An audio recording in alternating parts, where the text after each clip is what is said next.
Voilà, on entend parler de CDI, CDD, CDDT, essais et leurs différentes implications. Voilà, ce sont les différents contrats ici qui sont opérés au niveau de la Côte d'Ivoire. Notre expert ressources, consultant en ressources humaines, M. Zi Ouattara, est avec nous. Bonjour. Bonjour Alice, bonjour Marco. Avec vous, on va décortiquer tout ça. Alors, vous pouvez nous donner, c'est vrai qu'on a essayé de libeller là, mais les spécificités pour chaque contrat. Ok. Alors, comme on l'a dit aujourd'hui, déjà sur ce plateau, on avait parlé de l'essentiel sur le contrat de travail. Aujourd'hui, on va parler plus de 4 contrats de travail. Okay? Le contrat d'essai, le contrat à durée déterminée à thème imprécis qu'on appelle le CDD-TI. Le TI, c'est le thème imprécis. Le CDD, qui est le contrat à durée déterminée à thème précis. Donc, la période de début et de fin est connue. Et le contrat à durée indéterminée, le CDI, qui est le contrat normal. Alors, le contrat, il commence par un contrat d'essai. Alors, le contrat d'essai, c'est le contrat où on se donne une période pour voir si nous allons pouvoir collaborer ensemble dans le futur. Voilà pourquoi il y a le thème essai. Il faut retenir que le contrat d'essai respecte un certain nombre, une certaine norme. Okay? La norme en matière de contrat de travail, en matière de contrat d'essai, dépend de la catégorie professionnelle de l'individu que nous allons engager. Ok. On vous dira pour les ouvriers et les employés de la première catégorie, ok, la période d'essai, pour ceux qui sont payés à l'heure, ce qu'on appelle régulièrement les journaliers, la période d'essai est de 8 jours, renouvelable une seule fois. Pour les employés payés à l'heure, pour les employés et ouvriers des premières catégories payés à l'heure, au mois, cette période d'essai est de 1 mois, renouvelable une seule fois. Pour les techniciens agents de maîtrise, la période est de 2 mois. La période d'essai est de 2 mois, renouvelable une seule fois. Pour les ingénieurs cadres, pour les agents de maîtrise, la période d'essai est de 2 mois, renouvelable une seule fois.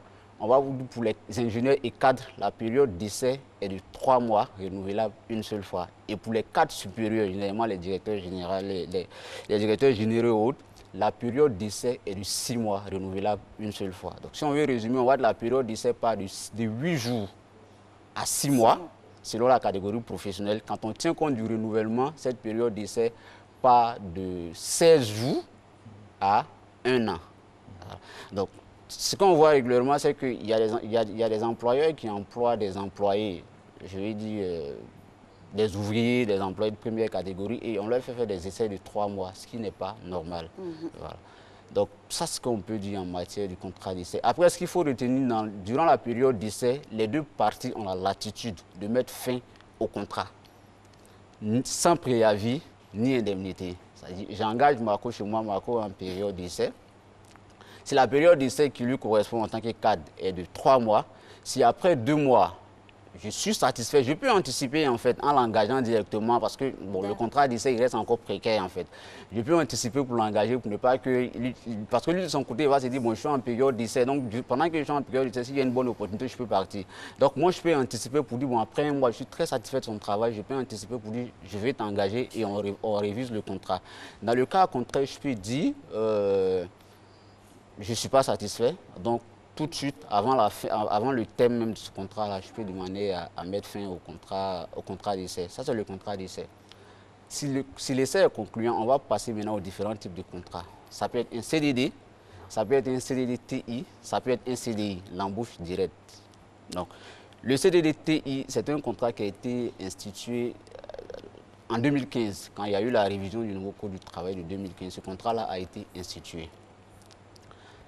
Les entreprises de BTP qui ont des chantiers souvent sur 12 mois, 36 mois, 24 mois et autres, ces entreprises ont été confrontées à un problème. Quand ils prennent les collaborateurs qui les engagent en CDI et que le chantier s'arrête, ils sont obligés, ils ne savent pas comment gérer ces collaborateurs-là. Donc ce contrat-là a été institué pour pouvoir répondre à ces problèmes-là. Donc si vous êtes une entreprise de construction et que vous êtes sur un chantier qui doit durer 36 mois et qu'à tout moment, peut-être pour des raisons de saison, la saison pluvieuse et autres, où vous êtes sur un chantier, quand il y a la pluie, vous ne pouvez pas continuer le chantier et que le contrat, vous stoppez l'activité pour reprendre l'activité plus tard.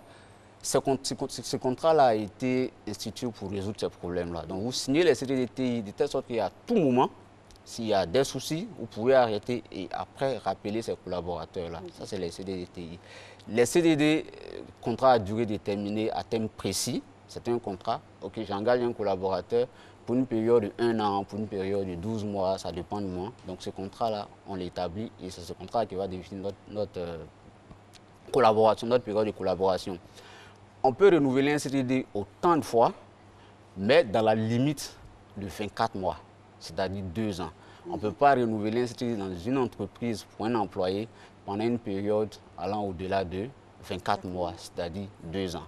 Donc, si on arrive, après 2 ans, si on est satisfait du collaborateur et qu'on veut le garder, on va passer au contrat à durée indéterminée, qui est le CDI, qui est le sésame que tout le monde recherche. D'accord. Et donc, les implications du CDI? Le CDI, comme je le dis, c'est l'engagement définitif. C'est l'engagement définitif. Le CDI, c'est ce qu'on appelle l'embauche, je suis embauché. Donc, le CDI, l'avantage du CDI, c'est que là, l'emploi n'est plus précaire. Parce que quand vous êtes en CDI ou les différents types de contrats, vous vous dites, mais je vais dire, vous avez cette pression-là pour dire, est-ce qu'à la fin de mon contrat à durée déterminée, le contrat sera renouvelé? Alors que quand vous êtes en CDI, tant que vous travaillez bien, vous avez l'assurance que dans cette entreprise-là, vous pouvez vous construire en fait, parce que vous avez plein d'avantages. Si vous êtes salarié, que votre salaire est payé par virement bancaire, la banque a confiance, il sait que vous êtes chez un employé et que vous êtes là pour une bonne période. Okay? Donc la banque peut se permettre de vous faire un prêt de longue durée en fait, parce que vous êtes en CDI. Alors que si vous êtes en CDI de 2 ans, la banque ne peut pas se permettre de vous faire un prêt qui va aller au-delà peut-être de 2 ans. Donc c'est un peu précaire. Alors que le CDI, la banque sait qu'elle peut, elle peut se permettre de vous prêter de l'argent sur même une période de 25 ans parce que il y a le temps nécessaire. Monsieur Ouattara, on vous a laissé développer tous les contrats. On espère que nos téléspectateurs avec des calepins ont compris. Mais moi, la question que je pose, il y a beaucoup de contrats, je ne sais pas si on doit dire de gré à gré. Okay. La fille qui vient surveiller mes enfants quand ma femme accouche, la dame qui vient, l'assistante à domicile qui vient, ce genre de contrat, je ne sais pas si on peut les appeler gré à gré. Pourtant, ces personnes-là peuvent réclamer le SMIC. Comment on peut qualifier ça? Ces personnes, ce n'est pas une histoire de ces personnes-là peuvent réclamer le SMIC. C'est un contrat et le Code du travail de 2015 a été clair là-dessus.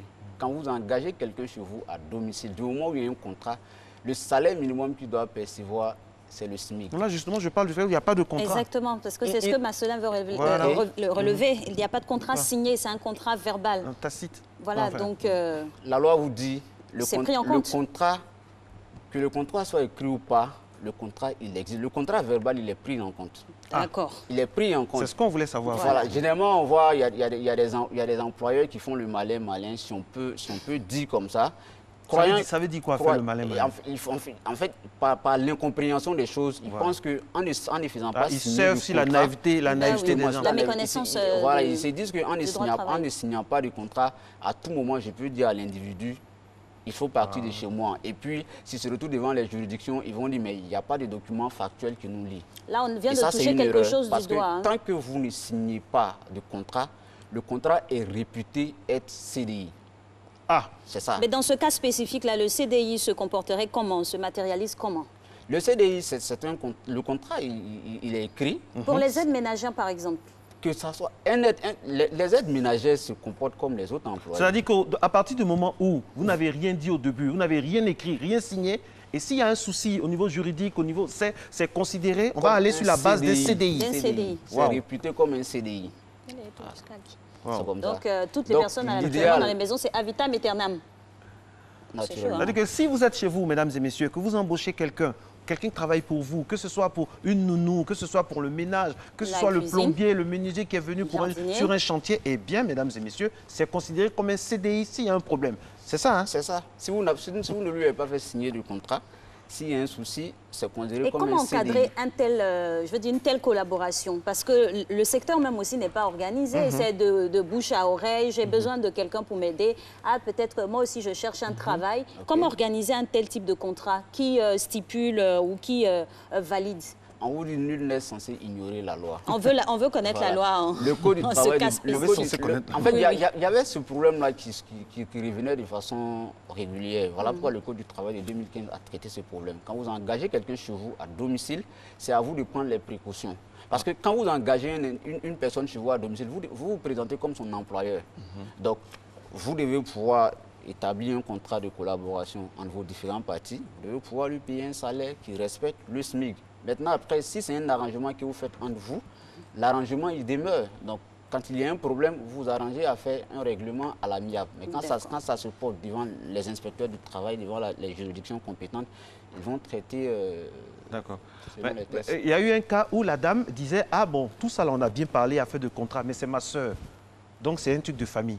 Okay. » Oui, vous allez parler de CDI, mais c'est ma sœur. Donc, est-ce que ça annule le fait qu'il y ait contrat, tout ça? C'est ma sœur, je l'ai fait venir du village. Voilà, elle vit chez moi, peut-être je l'entretiens, en contrepartie, elle aide à la maison. Donc, le travail qu'elle fait là, c'est comme si elle fait pour la famille. Donc, comment on peut...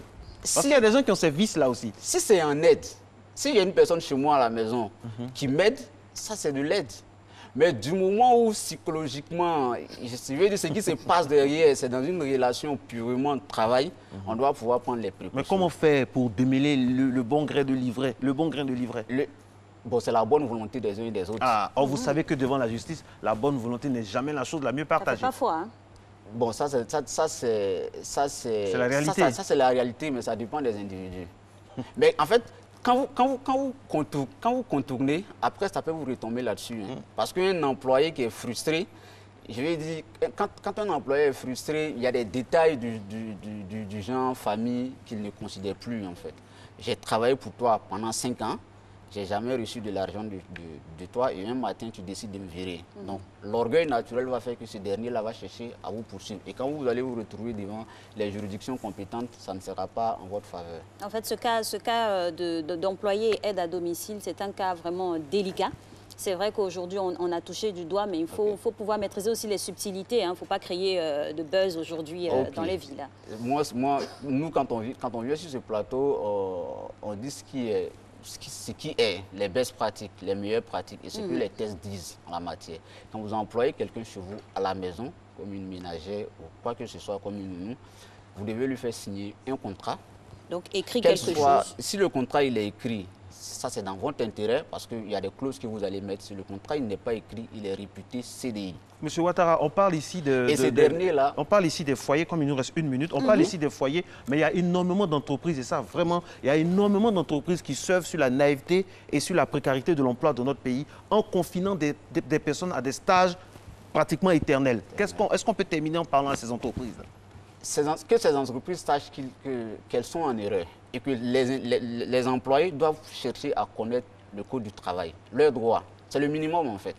La précarité de l'emploi je vais dire peut-être dans notre environnement fait que généralement les gens se disent ok, ce que j'ai, je fais avec.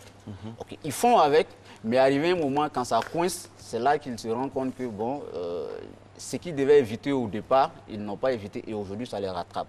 Donc, on sensibilise toujours les entreprises pour leur dire rendez à César ce qui appartient à César. Parce que le contrat, c'est un acte professionnel et qui lie juridiquement 2 parties. Donc, le gars, l'employé fournit un travail, en contrepartie, vous en tant qu'employé, vous devez pouvoir lui payer son salaire selon les règles de l'art. Donc, quand vous ne le faites pas, que demain il y a un problème, sachez que la juridiction compétente va trancher selon les tests. Et ça ne sera pas forcément à votre avantage. Voilà pourquoi on parle de dédommagement.